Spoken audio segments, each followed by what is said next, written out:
Super star Rajinikanth நடிப்பில் அடுத்ததாக release ஆக இருக்க திரைப்படம் தான் கூலி. லோகேஷ் கனகராஜ் இயக்கத்தில் இந்த படத்தில் ஸ்ருதிஹாசன், நாகார்ஜுனா, அதே போல் சத்யராஜ் அப்படின்னு ஒரு மிகப்பெரிய பிரபலங்கள் எல்லாமே இந்த படத்தில் நடிச்சிருக்காங்க. முக்கியமாக ரீசெண்டாக தான் இந்த படத்தோடைய ஷூட்டிங் எல்லாமே முடிஞ்சிச்சு அப்படின்னு அஃபிஷியலாக நியூஸ் எல்லாமே வந்துச்சு. ஸோ இதனை அடுத்தடுத்து இந்த படத்தோட ரிலீஸ் தேதி அப்படின்னு அடுத்தடுத்து அப்டேட் எல்லாமே இனிமேல் வரப்போகுது. ஸோ இதனை அடுத்து கூலி படத்தை ஒரு மிகப்பெரிய தொகை கொடுத்து ஒரு பிரபல ஓடிடி நிறுவனம் வாங்கியிருக்காங்க. முக்கியமாக பார்த்தீங்கன்னா பெரிய பெரிய படங்களுக்கு ஒரு மிகப்பெரிய தொகை கொடுத்து வாங்குவாங்க. அதே மாதிரி கூலி படமும் பார்த்தீங்கன்னா ஒரு மிகப்பெரிய தொகை கொடுத்து வாங்கியிருக்காங்க. முக்கியமாக அமேசான் பிரைம் தான் இந்த படத்தை பார்த்தீங்கன்னா ஓடிடி நிறுவனம் வாங்கியிருக்காங்களாம். சுமார் 120 கோடிக்கு இந்த படத்துடைய ஓடிடி உரிமையை வாங்கியிருக்காங்க அப்படின்னு சொல்கிறாங்க. ஸோ அதனால் தமிழ் சினிமாவில் இது வரைக்கும் இவ்வளோ விலைக்கு எந்த ஒரு படமும் விற்கலை அப்படின்னு சொல்கிறாங்க.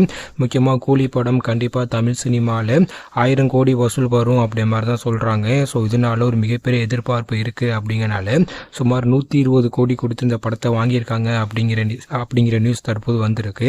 ஸோ நல்லா அடுத்தடுத்து இந்த படத்தோடைய அப்டேட் எல்லாமே வரப்போகுது. ஸோ இந்த படம் ரிலீஸ் ஆனதுக்கப்புறம் எப்படி வசூல் வரப்போகுது அப்படின்னு வெயிட் பண்ணி தான் பார்க்கணும்.